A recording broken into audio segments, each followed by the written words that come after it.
All that money you stole from me was given to me by William. Because he's my man, Chris.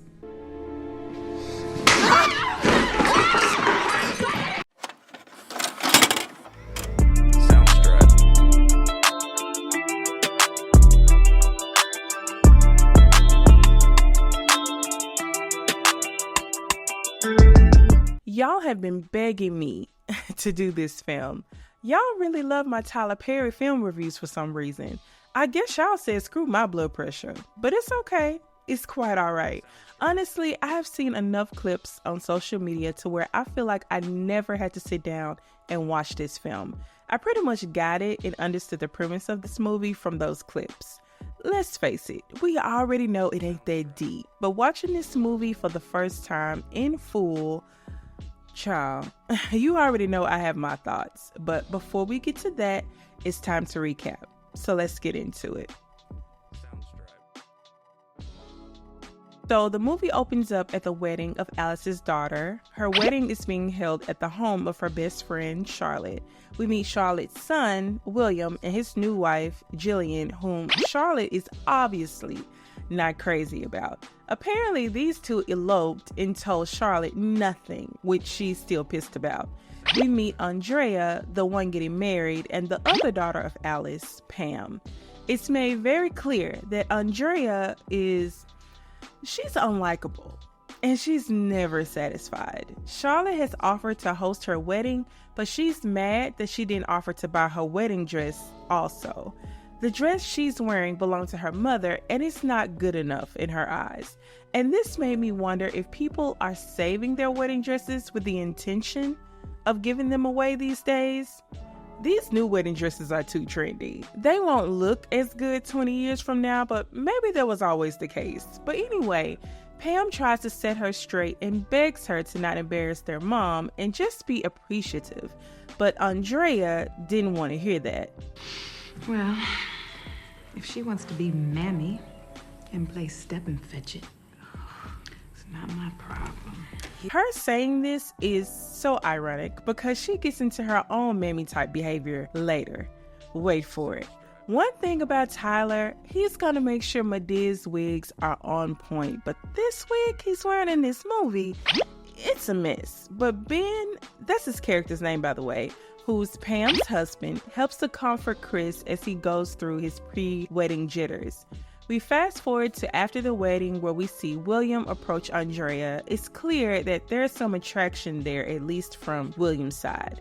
After briefly talking to Andrea and Chris, William promises a construction job to Chris and a corporate job to Andrea after she graduates.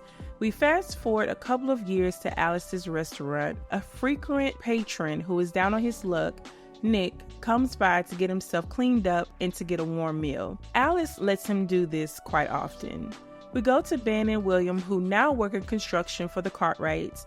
Chris wants to start his own construction company, and Ben doesn't believe that could be a reality for them. But Chris has enough faith for the both of them. Ben took Chris to work, and apparently this is something that happens quite often, and Chris mentions how he asked Andrea about possibly getting another vehicle, and she freaked out. Homegirl is pretty tight when it comes to the money. Wonder why? We go back to Alice and Nick has gotten himself cleaned up and is currently trying to convince Alice to purchase some stock for him. When Pam asks Alice why she helps Nick so much, Alice tells her how Nick used to come to her restaurant and leave large tips, but he was fired from his job soon after his wife died and he lost his kids and has been down on his luck ever since. We go to Andrea, who is still unlikable. She comes into Alice's restaurant, speaks to her, but doesn't speak to Pam, the one keeping her kid while she's working. When Pam reminds Andrea that she owes her money for watching her son, she cops an attitude. I swear you act like $300 will break you. Here, will that cover it? But you acting like it's breaking you though. The nerve. Pam gets so irritated that she tells her to keep her money, but no, not me. Give me my money. That's probably how she wanted her to respond anyway. Alice tries to calm them down and remind them that they are sisters and should respect each other, but they weren't listening. Mama, I watched you break your back in this place to put this girl through college, and look at how she repays you.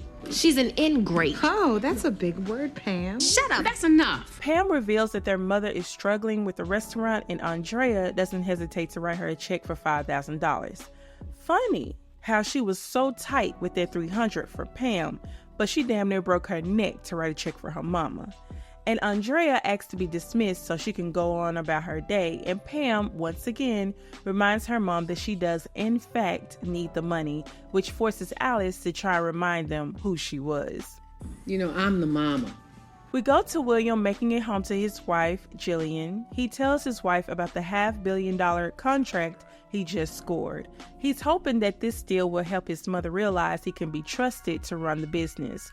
We shall see if that happens or not. But as he hugs his wife gets a whiff of perfume that's not hers. Her first sign that William may be having an affair. We go to Andrea, finally making it home to Chris. She doesn't even greet him when she gets home. She goes right to the fridge and pours a drink. When Chris asks about the car she's driving, she tells him that it's a company car. And Chris mentions how their house was paid for by her job as well. Child, not Andrea lying like Legion. Chris wishes they treat the construction workers like they treat Andrea. Even asks Andrea to put in a good word for him, but Andrea insists that William doesn't speak to the construction workers, almost like they're too below him for him to be bothered with their wants and needs. Chris mentions wanting to start his own construction company and asks Andrea if William would agree to pass along small contacts he passed on so that he can get his own construction company going. Andrea shuts that idea down, and realistically, what company would willingly help their potential competition in that way? A Cartwright, especially. We go back to Alice leaving her restaurant. Charlotte stops by to show off her new whip. She tries to convince Alice to drive across the country with her, like Oprah and Gail, but Alice tells her no and that she's got too much going on. Charlotte tells Alice that she never goes anywhere, never does anything, and needs to learn how to live a little. Alice thinks this behavior is strange, but Charlotte waves her off and offers to drop her off at choir practice. We go to Pam and Ben's place. Ben tells Pam about Chris wanting to start a construction company and how he thinks it's ridiculous that Chris thinks that the Cartwrights would fund their competition, which again, I agree, is not realistic. Ben is fine with how things are and doesn't want to rock the boat, while Chris is constantly thinking about how they can grow and be better. Pam encourages Ben to dream again, though Ben is reluctant to do so after having so many of his dreams fall apart. We go back to Alice at choir rehearsal, and Charlotte's in the pews listening. You can tell that she's in her own thoughts. Kathy Bates is so gorgeous here.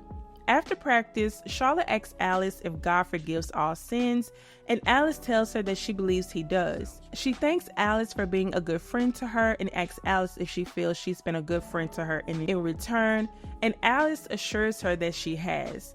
Alice asks if anything is going on since she doesn't know where these questions are coming from, and again, Charlotte insists that she's fine.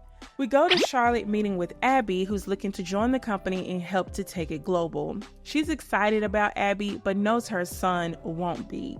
And he wasn't. When Abby offers to look over the questionable deal he has on the table, he copped an attitude real quick. I'm sorry, excuse me. Why are you here again? I just stole this young thing from Miss Sunshine. She's gonna be our new COO. Charlotte excuses Abby and William confronts her. He thought that by bringing this deal to the table, this would make his mom trust him to control a bigger part of the company. But that was a hard no. Charlotte mentions how she's tried to bring him in, but he simply won't listen to her and see what she's trying to show him. He wants to control, but doesn't want to listen or learn. We go to Ben and Chris at the bank trying to get funding for their business. This guy doesn't even take a look at their proposal before passing on them. Ben expected this to happen. Chris is let down and frustrated. When he goes to withdraw $40 from his account, he learns that Andrea had an additional account that had almost $300,000 in it. Now he, has questions. We go to the boardroom where Abby goes over the $500 million deal that William has on the table, and this deal has issues. This deal is front-loaded. All the gain is upon completion. And your point is? William wasn't trying to hear anything that Abby was saying. He was pissed that she even had the nerve to question him. This company stands to have record highs in the first quarter of over 11... I understand that. Don't interrupt me when I speak. If you are ever going off on someone and they sit and smile at you like this, back up. It's not worth it. They're about to send you running to a therapist. But William made the mistake of questioning Abby's intelligence, and she had to list her accomplishments out to him. And what makes you think that you're qualified? Perhaps it's my Yale law degree, or my master's in finance, or my 15 years of experience that would qualify me. It didn't take long before Andrea had to step in and stand up for her boo and remind Abby of her place. Mr. Cartwright owns 3% of this company, so if his mother were to sell, the family would still have the controlling vote. Abby swears to run this bad deal by Charlotte. Somebody has to tell this lady what her reckless son is doing. After this disastrous meeting, William's wife comes by and Andrea is obviously threatened by her presence and is forced into her corner.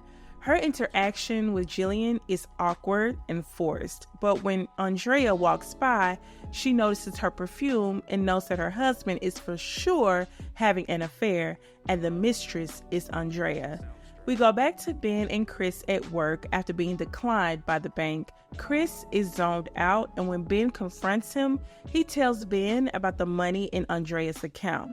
Now, Ben doesn't think this is a big deal until he learns how much Andrea was hiding. I am not talking about a little money, man. I am talking about $286,000, brother.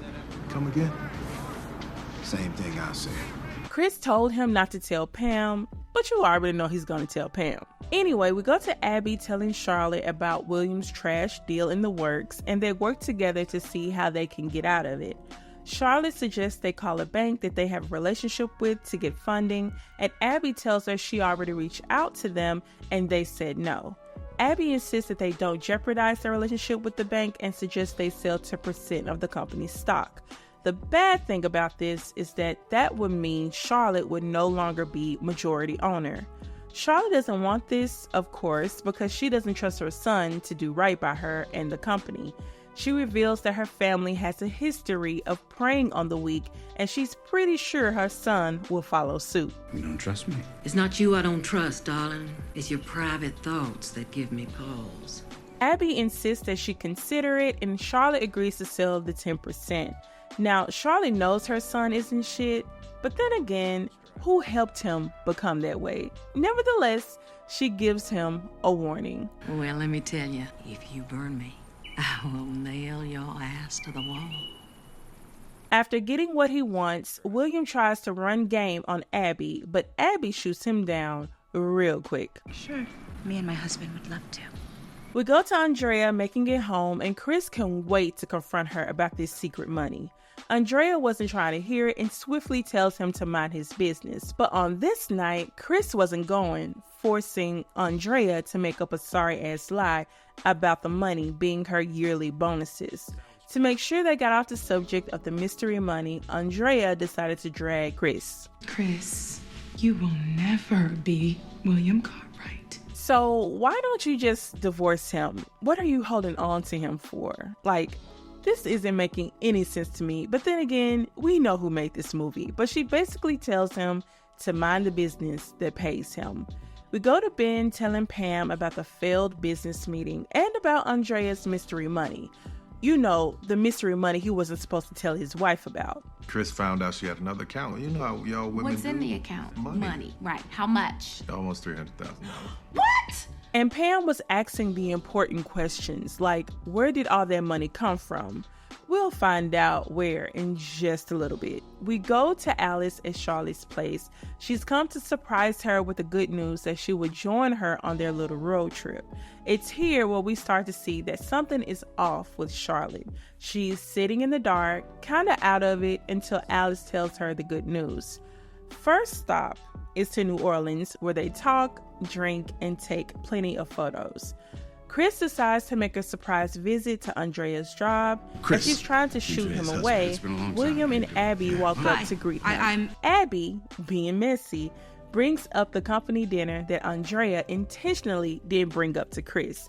Now Andrea is pretty much forced to bring him. We go back to Charlotte and Alice, still having a good time and talking. Charlotte brings up William being mad at her. She doesn't trust him because of how irresponsible he was in the past. She still doesn't trust him, but Alice tells her to let him go so that he can grow independently. We go to Chris having a talk with William about starting his own construction company and asking William if he will possibly invest in his company, which again will be his competitor. William brings up how Andrea, Chris's wife, and he work closely together, and he will get back to him through her. And even says this. Hey, Chris, hold on a second. Your wife is doing an amazing job. Meanwhile, Alice and Charlotte are having a grand old time on the road. As they stop at a gas station to get some snacks, Charlotte spots a bar across the road and immediately suggests that they head on over for a good time. Of course, Alice is not with it, but Charlotte convinces her to live a little. We go to the night of the corporate dinner. William is there with his wife, Abby is there with her husband, and Andrea dragged her husband along. And again, there's a forced and awkward exchange between Jillian and Andrea. Andrea is irritated that she's there with William and even more irritated at Chris. Please don't do anything to embarrass me. What are you talking about? Just don't talk to anybody. We go back to Alice and Charlotte, who are still at this bar. It's here where we learn how they became best friends. Charlotte's husband at the time was trying to buy Alice's home, and when she refused, he asked Charlotte to try and get her to sell. This plan backfired because Charlotte and Alice ended up getting along and becoming instant friends, and Charlotte eventually left her husband. While Charlotte is having a grand old time, Alice is still not trying to participate. You know how to holy dance? The holy dance? No, I don't. I didn't think you did either. Keep on stepping. We go back to the company dinner where this messy girl gets Chris's attention. When he asks if she's seen his wife and she tells him the truth, that goes right over his head. A lot of things went over his head in this movie. Let's be honest, but Abby comes in to save this messy girl from losing her job, but before she left, she had to tell some tea. All I'm doing is just a little drinking. It's not like I'm upstairs with William like Andrea is with my husband looking for me. You know what I'm saying? We go to Andrea and William upstairs in some random room. William brings up how he plans to fire Chris, and Andrea was cool with it. They were all wrapped up in their lust that they didn't even notice that they were caught by Jillian. Shortly after, Andrea and Chris leave the party, and later on that night, when William finally makes it home, Jillian confronts William about the affair, asking him if he loved Andrea. Do you love her? I love you. See, he didn't even answer the question. Well, I guess that was the answer in a way. Child, Charlotte has been living it up on the road, but now it was Alice's turn to have her version of fun, which included an impromptu baptism. We go to Andrea and Abby. Abby pulls Andrea in her office to have a little chat about her suspected affair with William. Of course, Andrea denies it and threatens Abby in the same breath, and Abby spoke a lot of truth that Andrea wasn't willing to hear and take in. Unlike you, I have worked my ass off to prove that I'm just as good, if not better, than my counterparts. What you are doing will get you there, but it will not keep you. As Charlotte and Alice make it closer to home, Charlotte listens to I Hope You Dance, urging Alice to listen to the lyrics. As they are talking, Charlotte sees a billboard for a male strip club, and of course, she had to drag Alice along, and you already know Alice was not with it. Come on, stick it out there. Stick it out there. Child, she's a hot mess. But after this fun night, Charlotte gets frustrated later at the hotel when she's unable to get one of her cameras to work. Charlotte states the day as if she's trying to remember the details of the day before. It's here where she finally admits to Alice that she has Alzheimer's and that she's afraid of what may happen to her. She makes Alice promise to not let William put her away and to help her remember when she starts to forget. This part was really sad to watch, seeing her come to grips with the fact that her life would never be the same. Tell me why William not only fired Chris, but fired Ben too. Now, what Ben had to do with it? Let me remind you that Andrea approved of this, but what Andrea didn't approve of was Chris pulling out all her money out of the account and using it to fund his business. He didn't even ask her. This man took out all $300K and spent it before telling her anything. A mess. And per usual, Andrea starts lashing out insults to Chris, telling both Chris and Ben that they will never be William Cartwright, which proves to be the final straw with Ben, and he tells it all. You and this loser will never be William Cartwright. Ain't nobody trying to be no damn William Cartwright, you understand me? But you can't see that because you're so busy on his lap every night, right? And Chris was still delusional. All that money you stole from me was given to me by William. Why would he give you so much money? This... Child, he finally puts 2 and 2 together and sends her flying. She was out of there, and even that slap wasn't enough to stop her reckless mouth from delivering one final blow. Now we got a son. What are you gonna tell him, huh? My son is a Cartwright. She broke him all the way down. Pola Tink Tink. We go to Jillian visiting Charlotte to tell her about William's affair with Andrea. She was over here boo-hooing and crying, and Charlotte looked at her like she was silly. Charlotte, having the talent to see the silver lining in anything, gives Jillian a new way to see things. You don't need my help. You are a woman scorned without a prenup. That is a recipe for good living.